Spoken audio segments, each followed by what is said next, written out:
Olá, tudo bem? Vamos dar início a mais uma leitura e comentário dos casos do livro Céu e Inferno. Estamos analisando os casos dos espíritos felizes e hoje vamos analisar o caso do espírito de Mer, não sei como se fala exatamente o nome dele, mas é isso aí, né? Se você não assistiu os casos anteriores dos Espíritos Felizes, tem um cardzinho aqui em cima que você pode acessar, assim como a todos os outros estudos dos outros casos do livro Céu e Inferno, que nós já lemos e já comentamos aqui. Na sequência desses casos, a gente vai fazer uma abordagem sobre outros pontos do livro O Céu e Inferno, para depois passar para os casos de desencarnação, de evocação contidos na revista Espírita. Antes de começar, vamos lembrar que esse espírito de Mer, nós agradecemos a ele a sua mensagem, o seu relato, porque certamente vai trazer aqui uma contribuição para todos nós, muito aprendizado, nós agradecemos de coração. Pedimos que Deus o abençoe onde quer que ele esteja, encarnado ou desencarnado, na ação que certamente ele faz em favor, né, dos doentes, que a gente vai ver que ele foi um médico, né, e que se houver alguma possibilidade dele lembrar de nós, né, pedir por nós também, na condição já de espírito feliz, para nos sustentar aqui nas nossas lutas, nós que ainda permanecemos presos à carne nessa encarnação, nós também agradecemos muito a ele, a esse pensamento, a essa vibração para todos nós, pedindo a Deus que abençoe você, a sua família, a sua casa, a sua vida, nesse momento em que vamos nos concentrar aqui nessa leitura. A leitura é um pouquinho grande, o caso é um caso que tem uma peculiaridade que a gente vai observar, mas, como todos os outros, a gente vai devagarinho, a gente não tem pressa, e o importante é a gente fazer toda a leitura agora, certo? Então, eu vou aqui compartilhar, como eu sempre faço, aqui a página, e vamos começar então a leitura.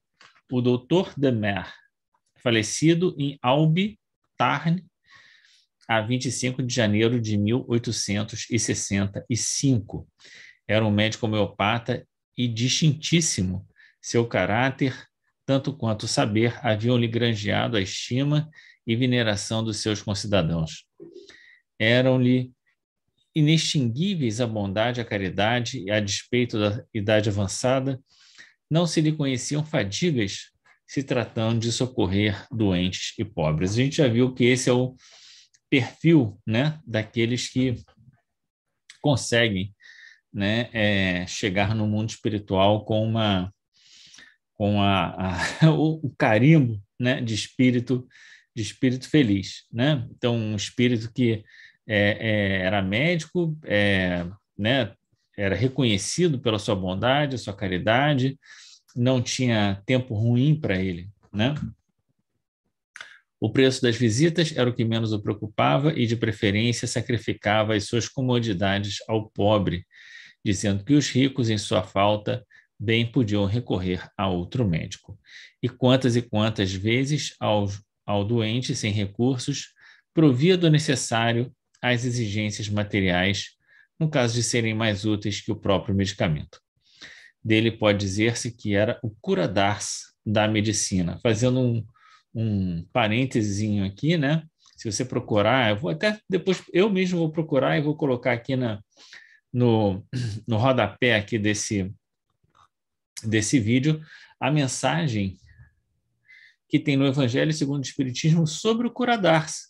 E eu recomendo, né, que todo mundo que esteja lendo procure a história do cura-d'ars, que é uma história muito, muito, muito bacana, muito interessante. Se eu não me engano, ele ficou cego e ele se refere a essa cegueira na mensagem que está no Evangelho segundo o Espiritismo.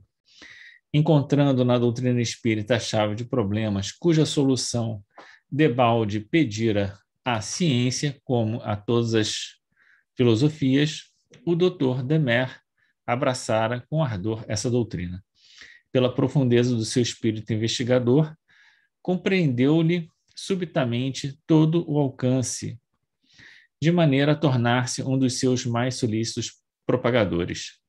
Relações de mútua e viva simpatia se haviam estabelecido entre nós, correspondendo-nos. Então, eu acho que ele aqui está falando, Kardec que está falando, né? Quer dizer, então ele conheceu o Dr. Demers e manteve com ele uma relação, né, de correspondência. Soubemos do seu decesso a 30 de janeiro. Então, vamos ver aqui quando ele desencarnou, 5 dias depois da sua desencarnação. Sendo que o nosso imediato desejo foi evocá-lo. Quer dizer, Kardec não tinha tempo ruim, né? Ele morreu 5 dias depois, já estava querendo evocar o espírito. Em seguida, reproduzimos a comunicação obtida no mesmo dia. Olha só, Kardec pensou em evocá-lo e no mesmo dia o espírito apareceu lá para dar uma comunicação. E dizendo assim: aqui estou, ainda vivo, assumi o compromisso de manifestar-me desde que me fosse possível, apertando a mão do meu caro mestre e amigo Allan Kardec. A morte emprestara à minha alma esse pesado sono, a que se chama letargia, porém, o meu pensamento velava.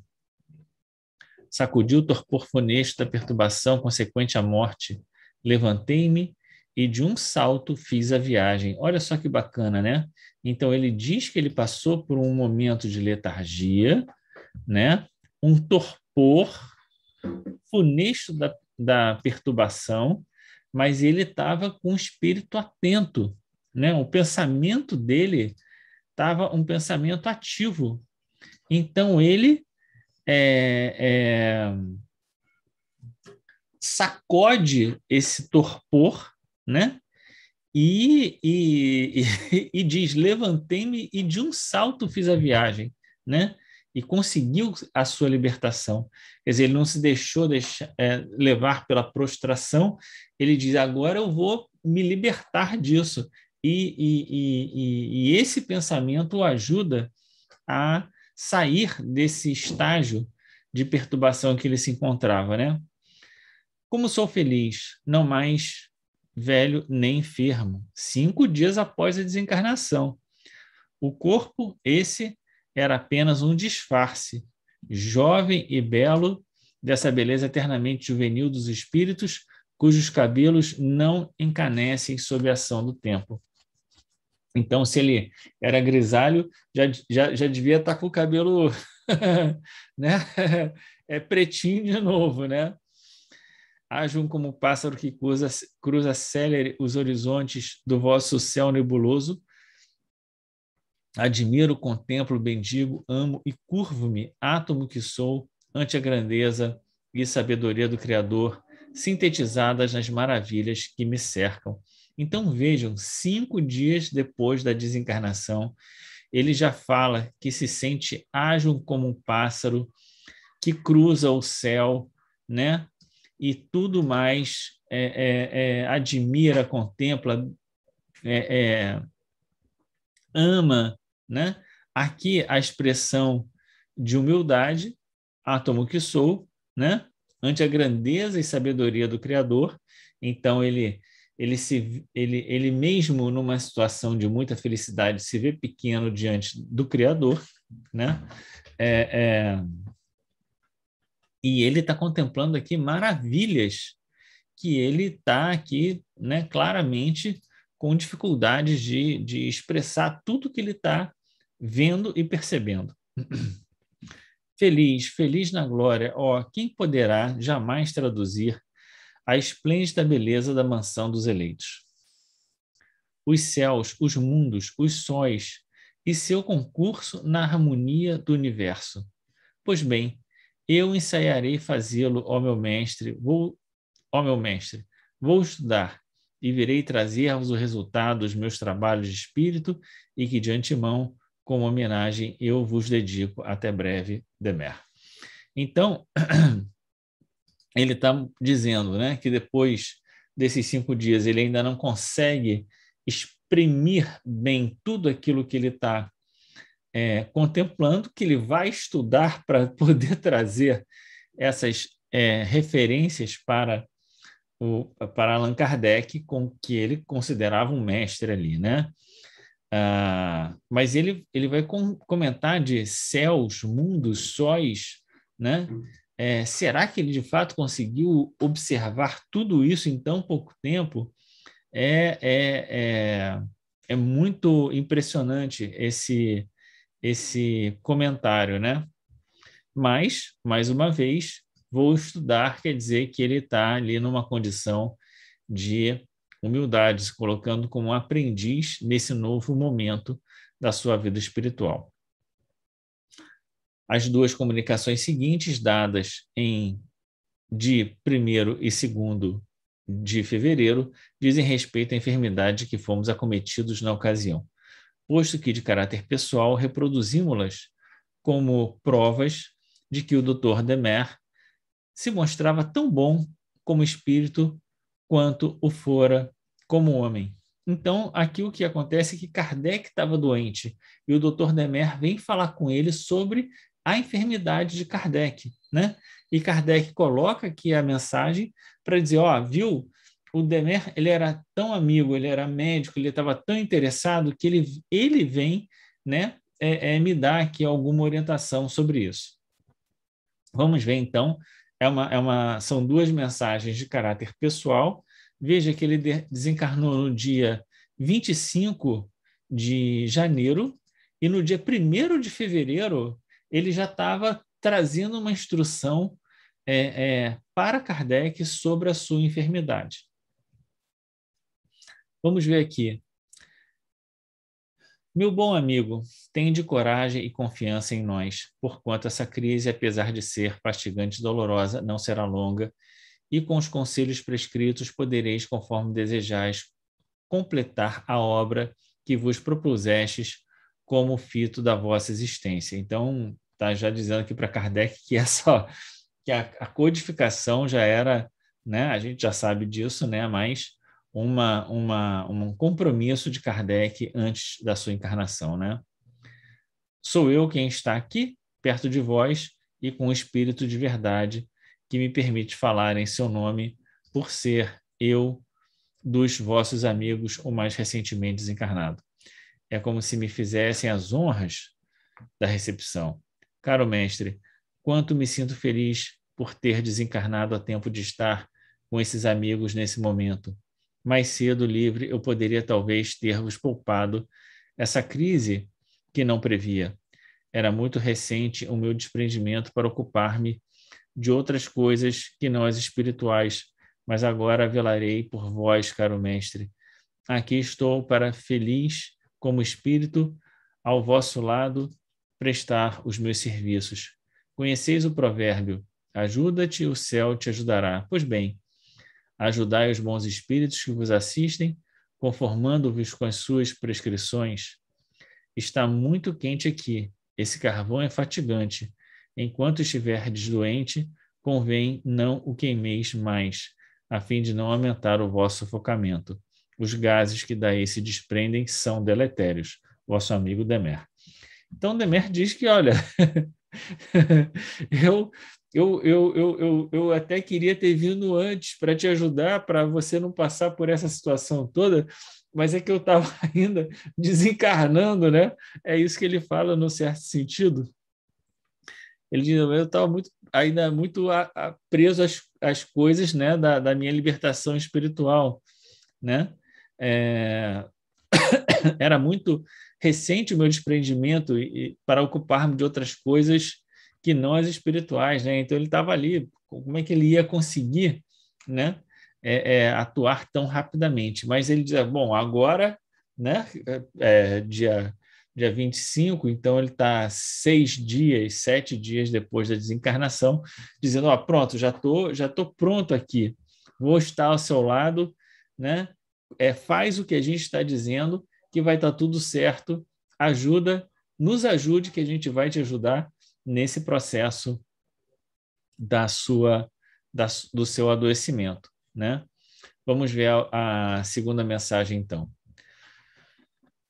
Sou eu, Demer, o amigo do Sr. Kardec. Venho dizer-lhe que o acompanhava quando lhe sobreveio o acidente. Esse seria certamente funesto sem a intervenção eficaz para a qual me ufano de haver concorrido. De acordo com as minhas observações e com os informes colhidos em boa fonte, é evidente para mim que, quanto mais cedo se der a sua desencarnação, tanto mais breve reencarnará para completar a sua obra. É preciso, contudo, antes de partir, dar a última demão às obras complementares da teoria doutrinal de que é o iniciador. Se, portanto, por excesso de trabalho, não atendendo à imperfeição do seu organismo, antecipar a partida para cá, será passível da pena de homicídio voluntário. É mister dizer-lhe toda a verdade para que se previna e siga estritamente as nossas prescrições. Veja que Demer agora, embora falando como amigo, né, deu um severo puxão de orelha no Allan Kardec, né, em Allan Kardec, porque ele está dizendo, olha, já aconteceu aí algum acidente que, se não fosse pela nossa intervenção, né, Kardec teria desencarnado antes do tempo e teria que voltar para completar a obra, né? Aí ele diz, é preciso, contudo, terminar a obra, né?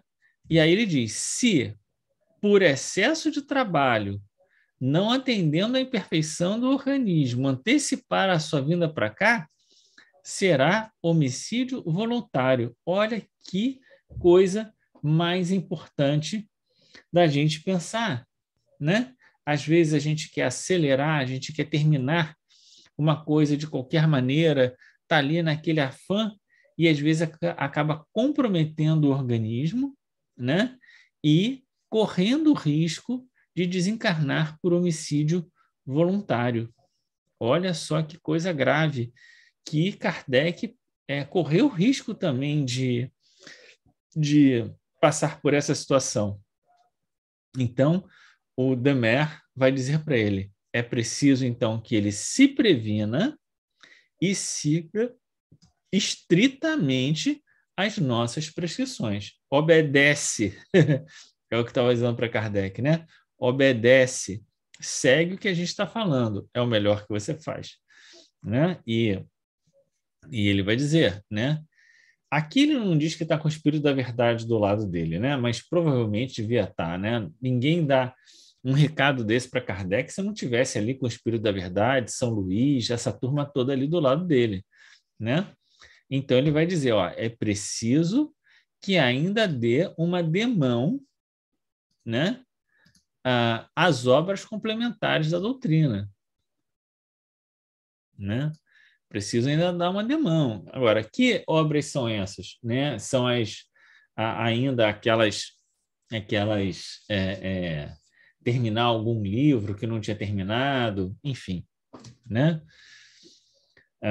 Vamos continuar aqui, então, a outra comunicação. Demer deu bastante comunicação, embora aqui sejam mensagens diretamente para Kardec, mas veja o quanto, né, ele rapidamente se integra aos trabalhadores do mundo espiritual. Isso que é mais interessante, né? Ele, 6 dias depois, já está pronto, já se sente jovem, com vitalidade, né? Já se sente pronto para o trabalho, já se coloca para ajudar Kardec naquilo que ele precisava fazer, né? Já vem advertir Kardec naquilo que ele pode. Então, é um espírito que não descansou no mundo espiritual depois da desencarnação. Ele vem, não tinha aparentemente, né, nenhuma culpa, nada que o prendesse, né? Também, a bem verdade, quando ele se manifesta ali falando sobre a desencarnação dele, atenção, ele também não fala da mãe, do pai, da esposa, da família, não fala de ninguém, né? E o seu trabalho parece o trabalho ali como aquele que estava no trabalho médico, estava no trabalho espírita, vai continuar ali e o restante da sua vida parece meio periférico aqui em toda esse relato que ele traz. Mas vamos continuar que ainda tem muito mais. A seguinte comunicação foi obtida em Montauban. Não sei se é assim que se pronuncia, mas vai ficar assim, tá bom? Montauban, aos 26 de janeiro, dia seguinte ao da sua desencarnação, num centro de amigos espíritas que havia nessa cidade. Então, no dia seguinte da sua desencarnação, olha só. Aquelas que a gente leu foram 5, 6, 7 dias depois. Agora foi no dia seguinte. Antônio Demer, não morri para vós, meus amigos, porém para aqueles que não conhecem a santa doutrina que reúne os que se amaram e tiveram na terra os mesmos pensamentos, os mesmos sentimentos de amor e caridade. Sou feliz e mais feliz do que esperava, gozando de uma lucidez rara entre os espíritos relativamente ao tempo da minha desencarnação. Então veja que ele mesmo diz, né? Uma lucidez rara entre os espíritos, né? Nesse tempo da desencarnação que ele tem, que 24 horas, né? No dia seguinte, às vezes o dia seguinte não dá nem 24 horas, né? Revesti-vos de coragem, de bons amigos, que eu estarei muitas vezes junto de vós, instruindo-vos em muitas coisas que ignoramos quando presos à matéria. Espesso véu, que é de tantas magnificências, de tantos gozos. Orai pelos que estão privados dessa felicidade, pois eles não sabem o mal que fazem a si mesmos. Hoje não me prolongarei, dizendo-vos somente que não me sinto de todo estranho nesse mundo invisível, parecendo-me até que sempre o habitei. Aqui sou feliz, vendo os meus amigos, comunicando-me com eles sempre que o desejo. Não choreis, meus amigos, porque me farias lamentar o haver-vos conhecido. Deixai correr o tempo, Deus vos encaminhará para essa mansão, onde nos devemos todos reunir finalmente. Boa noite, amigos. Que Deus vos conforte, ficando eu ao vosso lado. Então, uma das características desse espírito é essa ideia, essa vontade de estar ali, continuar trabalhando naquele ambiente com aquelas pessoas, a afinidade que ele tem com aquelas pessoas, né, que trabalharam na seara cristã, ali, espírita, de Paris, que estavam, né, envolvidos ali com aquele trabalho. É muito impressionante essa mensagem tão clara, tão consciente, né, do espírito no dia seguinte da sua desencarnação, uma consciência do mundo espiritual, uma clareza do mundo espiritual muito grande. Ele diz que ele vê os amigos, né? Mas, mais uma vez, ele não fala da família, mas ele fala dos amigos, né? Vamos continuar aqui, porque tem mais mensagem do Dr. Demer. Vamos ver o que ele vai ainda trazer aqui para a gente.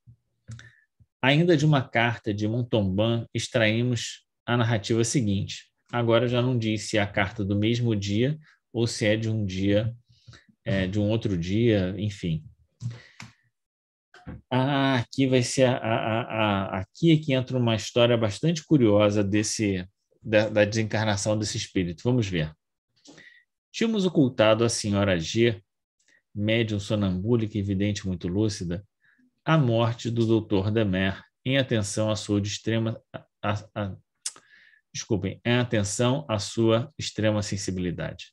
Sem dúvida, secundando nosso intuito, o bom médico também evitou manifestar-se-lhe.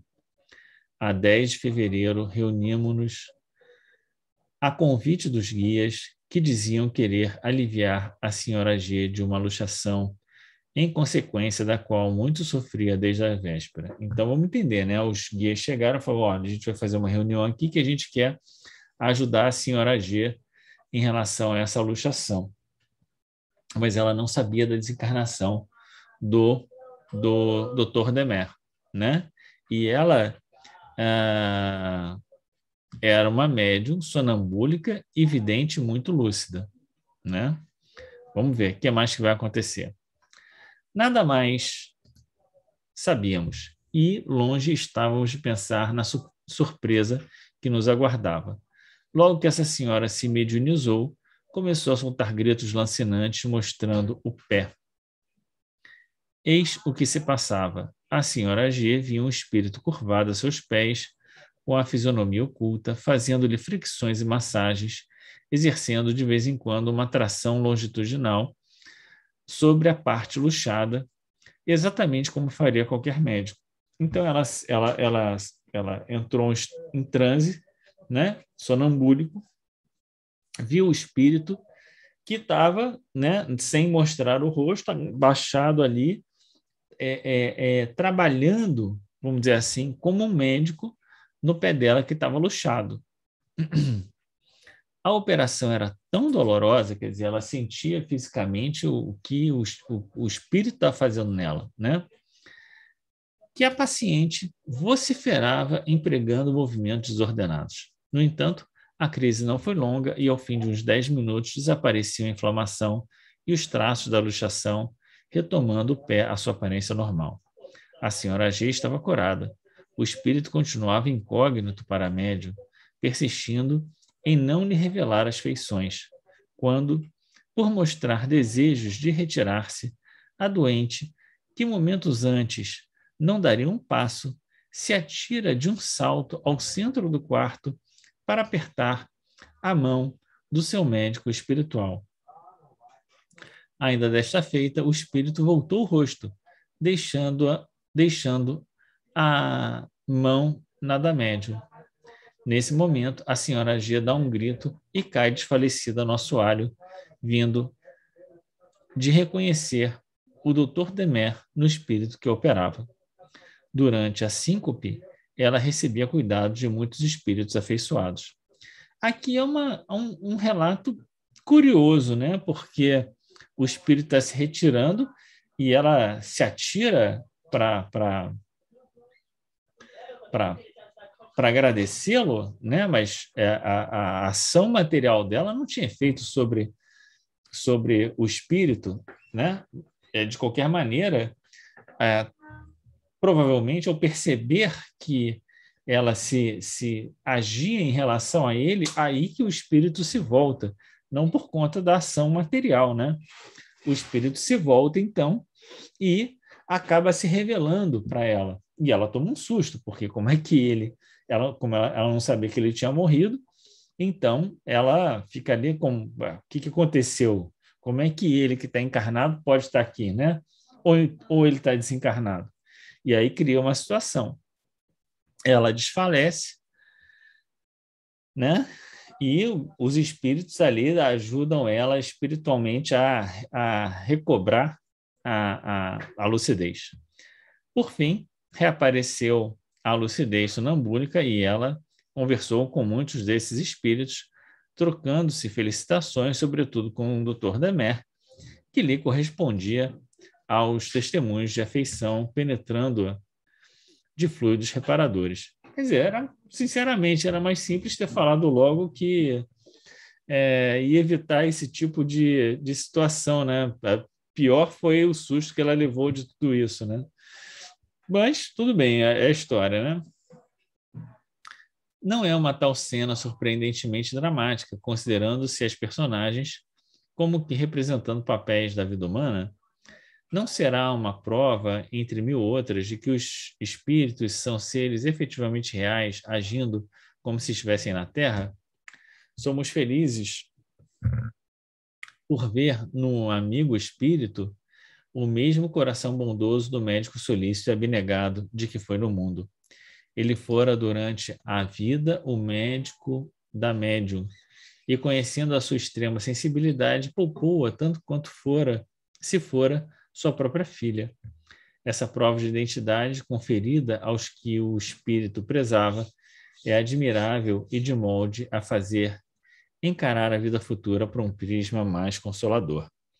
Então, esse é um ponto, né, central para o Espiritismo, a vida futura como princípio, vamos dizer assim, da consolação. E aqui, somente dizendo que essa atitude do espírito, né, de se ocultar, de procurar e considerar, né, a extrema sensibilidade da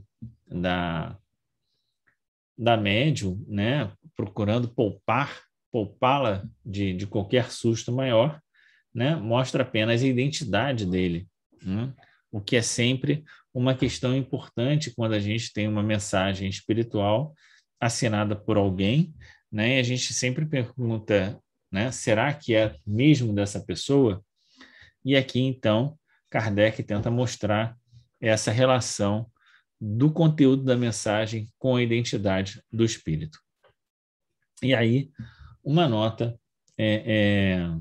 de Kardec a esse caso do Dr. Demer. A situação espiritual do Dr. Demer é justamente a que se podia antever na sua vida tão digna quão utilmente empregada. Mas dessas comunicações resulta ainda um outro fato não menos instrutivo, o da atividade que ele emprega quase imediatamente após a morte, no sentido de tornar-se prestimoso. Por sua alta inteligência e qualidades morais, ele pertence à categoria dos espíritos muito adiantados. Olha só que bacana, né? Então, era um espírito muito adiantado que estava encarnado na Terra.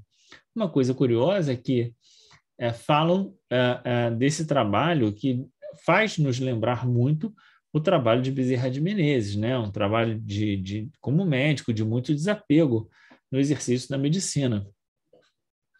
Mas não há relato, e talvez, né, seria mais enriquecedor o caso se a gente tivesse um pouco mais de relatos para saber como foi exatamente a vida dele, né? Um pouco mais de detalhes para que a gente conhecesse a vida dele, né? Então, veja, um espírito dos muito adiantados, né? A sua felicidade não é, porém, a da inação. Ainda há muitos dias tratava doente como médico e mal apenas se desprende da matéria, ele a tratá-los como espírito. Dirão certas pessoas de que nada se adianta, então, com a permanência no outro mundo, uma vez que não se goza ali de repouso. Então, a ideia do repouso na vida espiritual é algo que é muito nutrido aqui entre nós, né? A pessoa desencarna e a gente sempre escuta as pessoas falando: ah, que bom, descansou, né? Ou foi descansar, né? Ou, né? Nossa, descansou. Descansou das lutas, da doença, dos problemas, né? E o que está sendo comentado aqui é que o espírito, né? Um espírito elevado, muito adiantado, como o Dr. Demer, chega no mundo espiritual e o que ele faz? Continua trabalhando, né? É isso, esse é o ponto. É o caso de lhe perguntarmos se o não termos mais cuidados, necessidades, moléstias, podermos livre e sem fadigas percorrer o espaço com a rapidez do pensamento, ver os que nos são sempre caros e a toda hora, por mais distantes que de nós se achem. E acrescentaremos: quando no outro mundo nada vos forçará à vontade, podereis ficar na beatífica ociosidade e pelo tempo que vos aprovesse. Mas ficais certos de que esse repouso egoísta depressa vos enfadaria e serias os primeiros a solicitar qualquer ocupação. Então, se vos diria que se a ociosidade vos enfada, deveis vós mesmos procurar algo a fazer, visto não escassearem ocasiões de ser útil, quer no mundo dos espíritos, quer no mundo dos homens. E assim é que a atividade espiritual deixa de ser uma obrigação para tornar-se uma necessidade, um prazer relativo às tendências e aptidões, escolhidos de preferência os mistérios mais propícios ao adiantamento de cada um. Muito bacana esse comentário final, né? E principalmente esse ponto aqui, né? Olha, está no mundo espiritual, quer ficar sem fazer nada? Ok, mas vai chegar uma hora que você vai ficar tão enfadado de não fazer nada que você vai querer uma atividade, né? Então, a atividade vai passar a ser uma necessidade, quase uma obrigação, mas que você vai fazer com alegria, com vontade de fazer, né? E principalmente os espíritos superiores assim o fazem. E assim, então, terminamos esse caso do espírito Demer, um espírito muito adiantado, que se libertou do jugo da matéria, né, após a desencarnação muito rapidamente, que começou a trabalhar muito rapidamente no mundo espiritual, né, e que daí o seu testemunho. O que a gente pode observar é o quanto ele se sente feliz e o quanto ele se sente maravilhado, né, com aquilo que ele observa no mundo espiritual. Ele diz: meus amigos, não fiquem aborrecidos. Já já vocês vão estar aqui também, né, aquilo que ele chama de uma mansão, né? Nessa mansão aqui comigo. Estaremos todos juntos, irmanados, trabalhando na seara do Senhor. Que assim seja, né? Que assim seja, que essa possa ser, de fato, aquilo que se desenha aí no horizonte para todos nós, né? Ao término dessa encarnação, a gente esteja, ao menos, numa condição, se não como a do senhor, a do Dr. Demer, pelo menos numa condição de um pouco mais de felicidade do que aquela que nós tínhamos antes dessa última encarnação. E assim, então, vamos terminando esse caso e vamos passar no próximo caso a viúva, como é que é? Viúva Folon, nascida em, não vou nem tentar falar, Voales, não sei, não sei como fala isso, mas a viúva Folon, então, será o nosso próximo caso, tá bom? Muito obrigado por ter chegado até aqui. Deixa aí nos comentários alguma observação sobre esse caso para a gente ir conversando, tá bom? Grande abraço, fica com Deus e até.